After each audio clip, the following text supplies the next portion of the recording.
तो चंद्रयान 1, 2, 3 के बाद अब इसरो चंद्रयान 4 लॉन्च करने की तैयारी में है। एक्सपेक्टेड लॉन्च डेट 2027 माना जा रहा है। इस बार इसरो कुछ डिफरेंट करने के फिराक में है, तो इसरो ने स्पेडेक्स टेक्नोलॉजी यूज करने का डिसीजन लिया है। स्पेडेक्स टेक्नोलॉजी होता क्या है? स्पेडेक्स, SPADEX। तो पहले तो इसका फुल फॉर्म है स्पेस डॉकिंग एक्सपेरिमेंट, जो कि इसरो इस साल कंडक्ट करने वाला है ईयर एंड तक। इसमें क्या किया जाएगा, जैसे डॉकिंग से आप समझते हो जोड़ना, मतलब कि कनेक्ट करना। तो इसरो इस साल के एंड तक 2 सैटेलाइट्स लॉन्च करेगा स्पेस में, छोटे छोटे सैटेलाइट्स। एक को टारगेट बन देगा और एक को चेजर। ना चेजर का काम होगा स्पेस में मूव करते हुए टारगेट की चेज करते हुए टारगेट के साथ डॉक करना। मतलब 2 सैटेलाइट्स को लॉन्च करेगा और दोनों को एक दूसरे के साथ डॉक करा देगा। ये इसरो का एक्सपेरिमेंट है जो इस साल कंडक्ट करने वाला है। इसको आप ऐसे समझिए कि बहुत हाई स्पीड में आप गाड़ी चला रहे हैं एक्सप्रेस वे पे, और दो गाड़ियां जा रही है, दोनों हाई स्पीड में। एक गाड़ी को दूसरे गाड़ी के साथ डॉक करना है, कनेक्ट करना है। तो आप समझ सकते हो कितना डिफिकल्ट जॉब रहेगा। अब स्पेस में इसी चीज को करना इससे कई गुना ज्यादा डिफिकल्ट हो जाता है। तो ये एक्सपेरिमेंट इसरो इस साल कंडक्ट करने वाला है।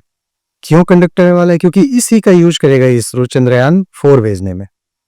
अब आप कह सकते हो कि मतलब हमें इसकी जरूरत क्यों पड़ रही है। तो जब आप स्पेस में सैटेलाइट्स वगैरह या कुछ भी लॉन्च करते हो, तो हैवी ऑब्जेक्ट्स को लॉन्च करना बहुत डिफिकल्ट हो जाता है। मैक्सिमम फ्यूल जो कंज्यूम होता है वो धरती की कक्षा से बाहर भेजने में कंज्यूम हो जाता है। बाहर में उसको मूव कराने में या कहीं और ट्रेवल कराने में उतना कंजम्पशन नहीं होता है जितना ग्रेविटी को काउंटर करने के लिए धरती की ग्रेविटी से बाहर भेजने में कंज्यूम हो जाता है। तो इससे बचने के लिए कंट्रीज अलग अलग तरह के उपाय करते रहते हैं। इसी के लिए हमने मून को बेस बनाने, फ्यूचर में बेस बनाने की चीजें दिमाग में लेकर के हम मून के ऊपर फोकस किए हुए हैं। हम मतलब इंडिया फोकस किए हुए हैं। तो अब स्पेस में अगर आपको डॉकिंग कराना हो तो इससे हमें फायदा ये हो जाएगा कि आप यहाँ से छोटे छोटे सैटेलाइट्स को स्पेस में भेज सकते हो, और छोटे छोटे सैटेलाइट्स को मतलब पार्ट्स में, मॉड्यूल्स में भेजने में कम खर्चा आता है। मतलब अगर आप एक बड़े सैटेलाइट को एक साथ यहाँ से लॉन्च करोगे तो जो आपका खर्चा आएगा, एक्सपेंसेस आएगा, वो अगर उसी सैटेलाइट को मॉड्यूल्स में तोड़ करके छोटे छोटे पार्ट में यहाँ से भेजोगे स्पेस में तो काफी कम पड़ेगा रिलेटिवली।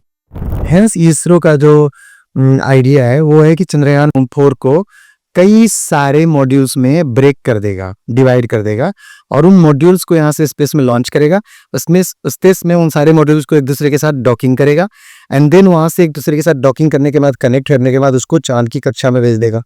चांद की कक्षा में भेजने के बाद इसको अगेन 2 पार्ट में वहां से ब्रेक कर देगा, डिवाइड कर देगा। एक पार्ट जो है जिसको लैंडर मॉड्यूल बोला जाता है, उसमें एसेंट मॉड्यूल भी कनेक्टेड होगा, वो चांद के सतह पे उतार देगा।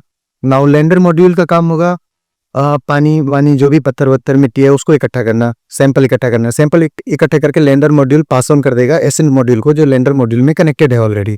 एसेंट मॉड्यूल वो सारे सैंपल लेकर के वापस से चांद की कक्षा में चला जाएगा, एसेंट कर जाएगा, चढ़ जाएगा।